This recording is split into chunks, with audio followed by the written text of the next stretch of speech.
The Enormous Crocodile. In the biggest, brownest, muddiest river in Africa, two crocodiles lay with their heads just above the water. One of the crocodiles was enormous. The other was not so big. "Do you know what I would like for my lunch today?" the enormous crocodile asked. "No," the not so big one said. "What?" The enormous crocodile grinned, showing hundreds of sharp white teeth. "For my lunch today," he said, "I would like a nice, juicy, little child." "I never eat children," the not so big one said.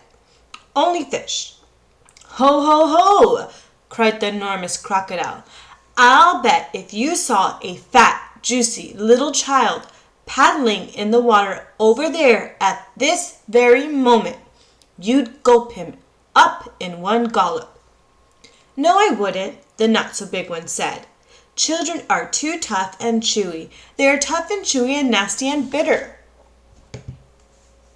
"Tough and chewy?" cried the enormous crocodile. "Nasty and bitter? What awful tummy rot you talk. They are juicy and yummy." "They taste so bitter," the not so big one said. "You have to cover them with sugar before you can eat them." "Children are bigger than fish," said the enormous crocodile. "You get bigger helpings." "You are greedy," the not so big one said. "You're the greediest croc in the whole river." "I'm the bravest croc in the whole river," said the enormous crocodile. "I'm the only one who dares to leave the water and go through the jungle to the town to look for little children to eat." "You've only done that once," snorted the not so big one. "And what happened then?" "They all saw you coming and ran away." "Ah, but today when I go, they won't see me at all," said the enormous crocodile. "Of course they'll see you," the not so big one said. "You're so enormous and ugly, they'll see you from miles away." The enormous crocodile grinned again, and his terrible sharp teeth sparkled like knives in the sun. "Nobody will see me," he said, "because this time I've thought up secret plans and clever tricks." "Clever tricks?" cried the not so big one. "You've never done anything clever in your life. You're the stupidest croc in the whole river." "I'm the cleverest croc in the whole river," the enormous crocodile answered. "For my lunch today, I shall feast upon a fat, juicy little child while you lie here in the river feeling hungry. Goodbye." The enormous crocodile swam to the side of the river and crawled out of the water. A gigantic creature was standing in the slimy, oozy mud on the riverbank. It was Humpy Rumpy the hippopotamus. "Hello, hello," said Humpy Rumpy. "Where on earth are you off to at this time of day?" "I have secret plans and clever tricks," said the crocodile. "Oh dear," said Humpy Rumpy. "I'll bet you're going to do something horrid." The enormous crocodile grinned at Humpy Rumpy and said, "I'm going to fill my hungry, empty tummy with something yummy, yummy, yummy, yummy." "What's so yummy?" asked Humpy Rumpy. "Try to guess," said the crocodile. "It's something that walks on two legs." "You don't mean," said Humpy Rumpy. "You don't really mean you're going to eat a little child?" "Of course I am," said the crocodile. "Oh, you horrid, greedy, grumptious brute," cried Humpy Rumpy. "I hope you get caught and cooked and turned into crocodile soup." The enormous crocodile laughed out loud at Humpy Rumpy. Then he waddled off into the jungle. Inside the jungle he met Trunky the elephant. Trunky was nibbling leaves from the top of a tall tree, and he didn't notice the crocodile at first, so the crocodile bit him on the leg. "Ow!" said Trunky in his big, deep voice. "Who did that? Oh, it's you, is it, you beastly crocodile? Why, don't you go back to the big, brown, muddy river where you belong?" "I have secret plans and clever tricks," said the crocodile. You mean you've got nasty plans and nasty tricks, said Trunky. You've never done a nice thing in your life. The enormous crocodile grinned up at Trunky and said, I'm off to find a yummy child for lunch. Keep listening, and you'll hear the bones go crunch. Oh, you wicked, beastly beast, cried Trunky. Oh, you foul and filthy feed. I hope you get squashed and squished and squizzled and boiled up into crocodile stew. The enormous crocodile laughed out loud and disappeared into the thick, thick jungle. A bit farther on he met Muggle-Wump the monkey. Muggle-Wump was sitting in a tree eating nuts. Hello, Crocky, said Muggle-Wump. What are you up to now? I have secret plans and clever tricks, said the crocodile. Would you like some nuts? Asked Muggle-Wump. I have better things to eat than nuts, sniffed the crocodile. I didn't think there was anything better than nuts, said Muggle-Wump. Aha, said the enormous crocodile. The sort of things that I'm going to eat have fingers, toenails, arms and legs, and feet. Muggle-Wump went pale and began to shake all over. You aren't really going to gobble up a little child, are you? He said. Of course I am, said the crocodile. Clothes and all, they taste better with the clothes on. Oh, you horrid, hoggish croc, cried Muggle-Wump. You slimy, creepy creature.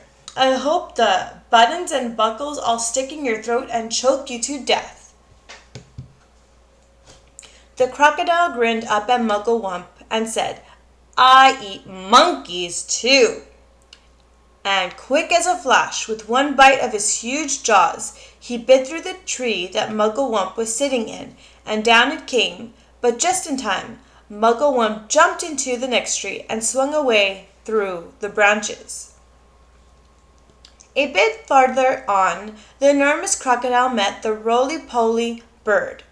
The roly-poly bird was building a nest in an orange tree. Hello there, enormous crocodile, sang the roly-poly bird.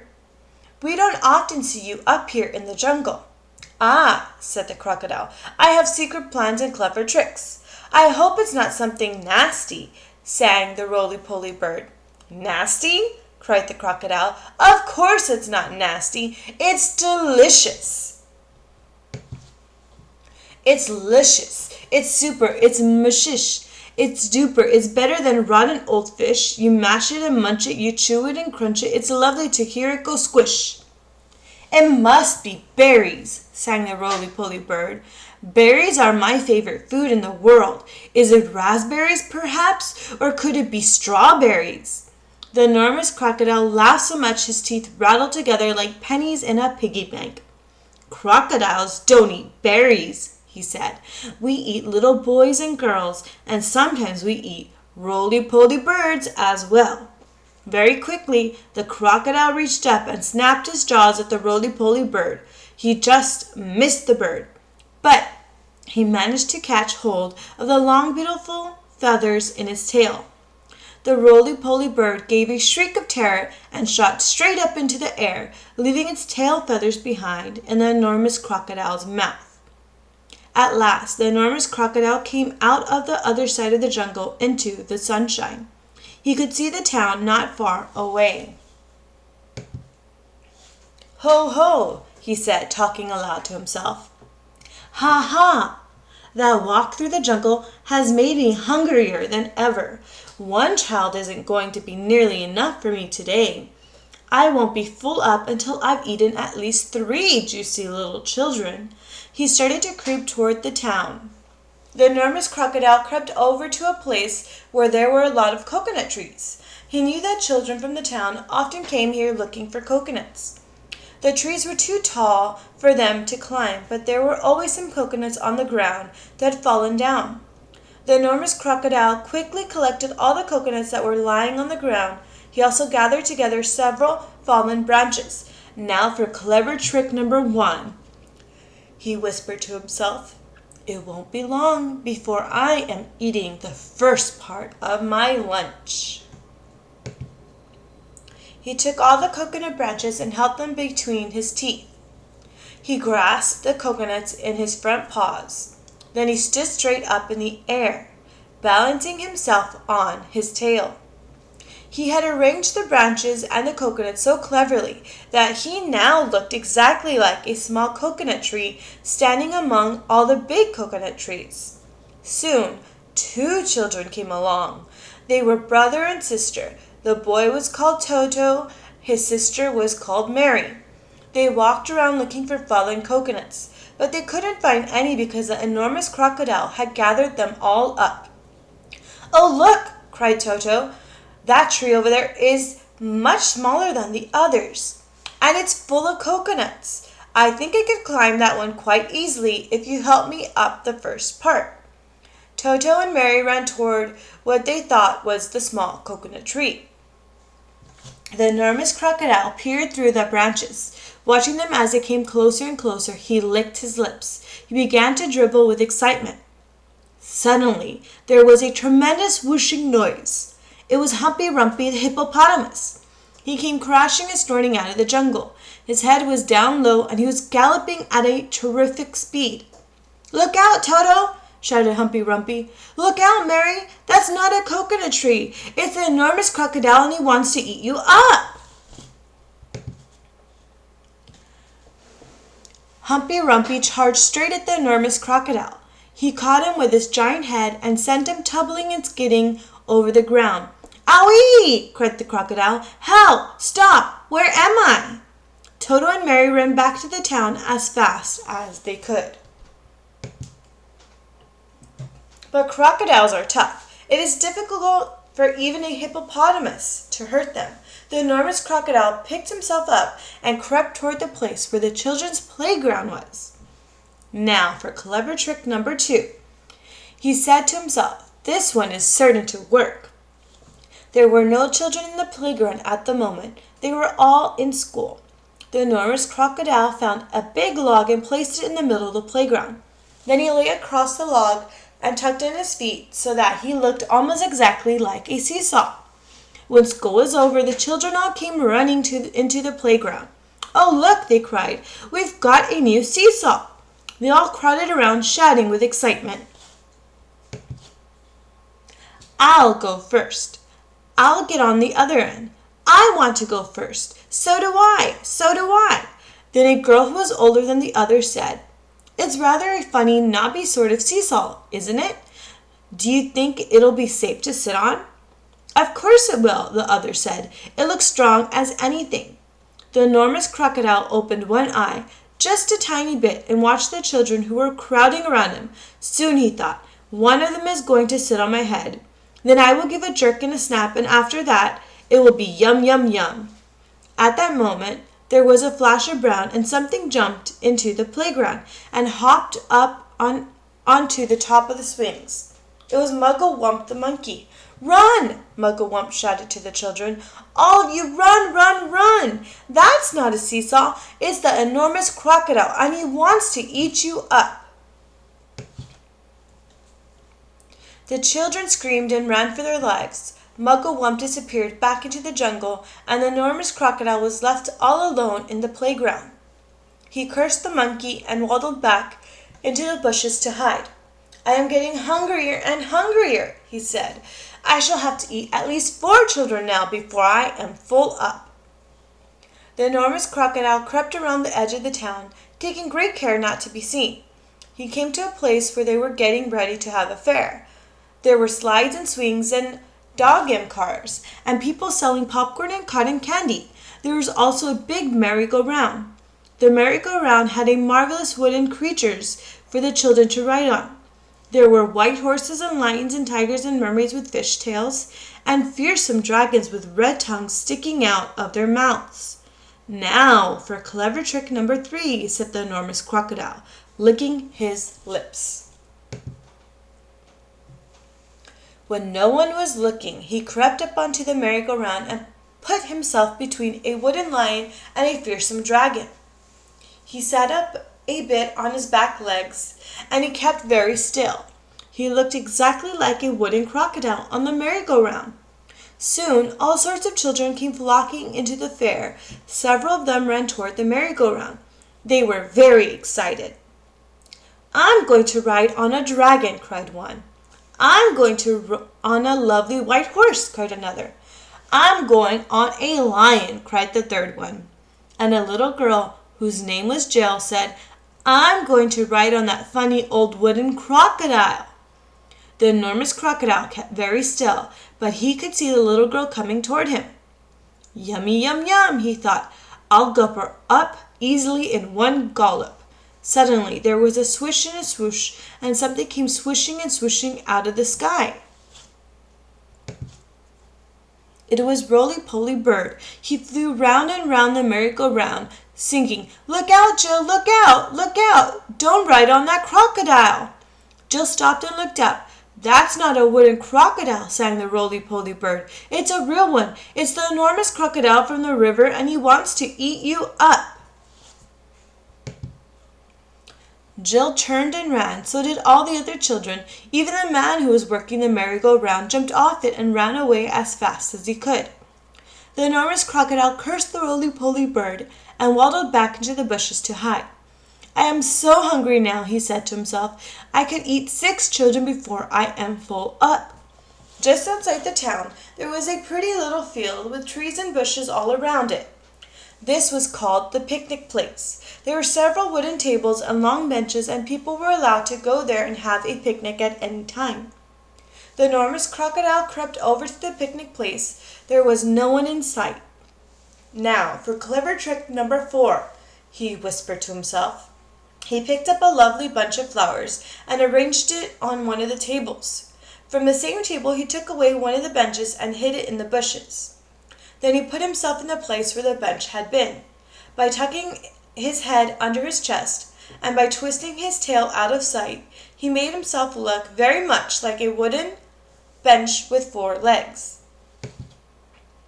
Soon 2 boys and 2 girls came along carrying baskets of food. They were all from one family, and their mother had said they could go out and have a picnic together. "Let's take the table. Which table shall we sit at?" said one. "Let's take the table with lovely flowers on it," said another. The enormous crocodile crept as quietly as a mouse. "I shall eat them all," he said to himself. "They will come and sit on my back, and I will swizzle my head around quickly, and after that it'll be squish, crunch, gallop." Suddenly a big deep voice from the jungle shouted, "Stand back, children, stand back, stand back!" The children stopped and stared at the place where the voice was coming from. Then, with a crashing of branches, Trunky the elephant came rushing out of the jungle. "That's not a bench you were going to sit on," he bellowed. "It's the enormous crocodile, and he wants to eat you up." The Trunky trotted over the spot where the enormous crocodile was standing, and quick as a flash, he wrapped his trunk around the crocodile's tail and hoisted him up into the air. "Hey, let me go!" yelled the enormous crocodile, who was now dangling upside down. "Let me go! Let me go!" "No," Trunky said, "I will not let you go. We've all had quite enough of your clever tricks." Trunky began to swing the crocodile round and round in the air. At first he swung him slowly. Then he swung him faster. And faster and faster. And faster still. Soon the enormous crocodile was just a blurry circle going round and round Trunky's head. Suddenly Trunky let go of Crocodile's tail, and the crocodile went shooting high up into the sky like a huge green rocket. Up and up he went, higher and higher, faster and faster. He was going so fast and so high that soon the earth was just a tiny dot miles below. He whizzled on and on. He whizzled far into space. He whizzled past the moon. He whizzed past stars and planets, until at last, with a most tremendous bang, the enormous crocodile crashed headfirst into the hot, hot sun, and he was sizzled up like a sausage. The end. Make sure to like, comment, and subscribe. Let me know in the comments below what books you'd like for me to read next. Thank you for listening.